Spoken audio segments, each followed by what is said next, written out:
How to fix YouTube monetization disabled on iPhone. Lost access to monetization on your YouTube channel? Here's how to troubleshoot it from your iPhone. Open Safari and go to studio.youtube.com. Here you can sign in and navigate to monetization to check your channel status.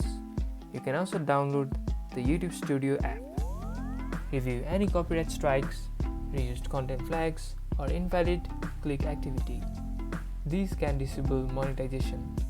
If you believe it was a mistake, click the appeal option and submit the video or explanation.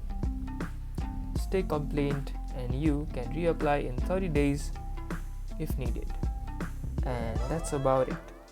If you guys enjoyed this video and if this video managed to help you, don't forget to smash that like button and subscribe for more videos like this. Thank you guys for watching and see you guys in the next tutorial.